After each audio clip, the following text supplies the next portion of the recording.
Harpers Magazine is marking the 25th anniversary of its popular monthly feature, the Harpers Index. The index reports sometimes funny, often sobering political realities through statistics and unusual figures. Turn to this month's edition, you'll find out things like how much the Bush campaign paid Enron and Halliburton for use of corporate jets during the 2000 recount, or the estimated total calories members of Congress burned giving President Bush's 2002 State of the Union address standing ovations. You can find the answers to these and many more in the special 3-page 25th anniversary Harpers Index in the latest issue of Harpers Magazine. I'm joined right now by Harpers Magazine publisher Rick MacArthur. Welcome to Democracy Now! Delighted to be here, Amy. Well, what are some of your favorites in the Harpers Index retrospective of the Bush era? Well, some of my favorites are funny, and some are amazing, and some are depressing. I mean, the ones that really caught my attention this month, and this is extra long. Normally we just have one page, 40 statistics. This time it's expanded because of 8 years of Bush requires a little bit more research, but minimum number of times that Frederick Douglass was beaten in what is now Donald Rumsfeld's vacation home, 25. Now, that's in the realm of tell me something I didn't know. This I did not know. Well, wait 1 sec. I just want to explain, since I have visited this place in St. Michael's, for people to understand that Frederick Douglass, who was enslaved as a teenager, given over to a slave breaker named Edward Covey. His home was called Mount Misery. Okay. And he was beaten there. They tried to break Frederick Douglass there. That property today, Mount Misery, is owned by none other than the former Secretary of Defense, Donald Rumsfeld. And I went down Mount Misery Road, and there on the end, there's the Secret Service. This was when he was Secretary of Defense. I got out with my video camera. I thought, could Donald Rumsfeld not know this history? And there was a stake in the ground, and it said Mount Misery. That's where Frederick Douglass was tortured. And has anyone asked Donald Rumsfeld if he knows the significance? Presumably he knows it now. If he didn't when he bought it. I went to the local black church, and I asked some of the folks who were in the sanctuary before Mass what they thought of Donald Rumsfeld owning that property where Frederick Douglass was tortured. And they said, one woman said to me, I can't comment right now. I'm in church.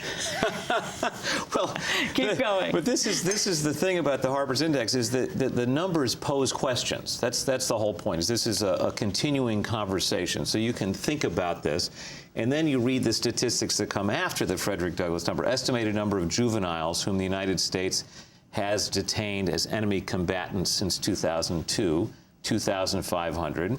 Minimum number of detainees who were tortured to death in U.S. custody, 8. Minimum number of extraordinary renditions that the United States has made since 2006, 200. And then date on which USA Today added Guantanamo to its weather map, January 3rd, 2005. Now, we try to liven it up with numbers like the weather map number, but the point of this, obviously, is to show the continuity in American history. Frederick Douglass being beaten, tortured before the Civil War, and detainees, foreign fighters, quote unquote, being tortured in recent times, in modern times. Things haven't changed as much as we'd like to imagine. Days after the U.S. invaded Iraq, that Sony trademarked shock and awe for video games. Right. One. Percentage of the amendments in the Bill of Rights that are violated by the USA Patriot Act, according to the ACLU, 50.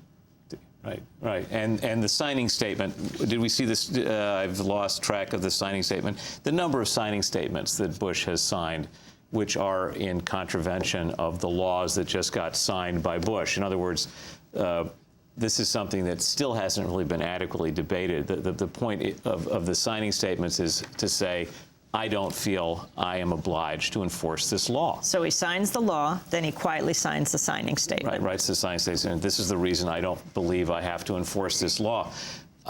On the more prosaic money side of the ledger, we have numbers like, this is again during the Bush era, total value of U.S. government contracts in 2000 that were awarded without competitive bidding, 73 billion. Total in 2007, 146 billion. I mean, this is extraordinary. When you talk about the abuse of power by the Bush administration or by Bush himself, you look at that number and you get a sense of where we are as a country. How do you do the research for the index? Tell us the history. How did it start 25 years ago? Well, Lewis Lapham, when he was cooking up this idea for the new format, we still call this the new format of Harpers Magazine 25 years later because it's 158 years old, and the magazine's 158 years old. And he said so often he read a story in the New York Times or the Washington Post, and there was really just the only interesting thing in the story was one or two numbers. Now, if you could just put those numbers on a page and put them next to another number that amplified the first number, you have an idea of what we were driving at. And what we found out very quickly in the early days of researching the index was that a lot of numbers in the newspaper are false or inaccurate, but they do lead you to other numbers that are accurate. And one of the things we're very proud of is that we fact-check the index very, very thoroughly. So what happens is people see a number or they look for a number, they put it in the computer, and the number frequently sits there for a month or two waiting for a partner. Sometimes a number stands by itself. It's just in and of itself so interesting, it goes right into next year's index. I mean, I just submitted one about tree stealing in upstate New York in the Adirondacks, which I think is emblematic of the what's going to become a depression. People are stealing lumber out of the Adirondacks because they're desperate for money, and there's going to have to be new enforcement for tree stealing. Number of incidents of torture on primetime TV networks, TV shows from 2002 to 2007, 897. But the one that goes with it, it's gone up tremendously because there was one before. The one above it, if you can find it, is lower. But the point is that torture has become mainstream. It's become a mainstream cultural item in America. Number in the previous 7 years, 110. 110. So there's been a tremendous, dramatic increase in the number of torture scenarios in mainstream entertainment because people are getting used to the idea. It's become part of the culture. It's not so shocking to people anymore. So now you have a book, the Harpers Index book, Volume 3, edited by Cheris Khan and Lewis Lapham, that introduction by George Plimpton. Right. Well, that was the beginning. That was a little bit out. It was a few years ago, but the thing stays current and stays actual and exciting because of the.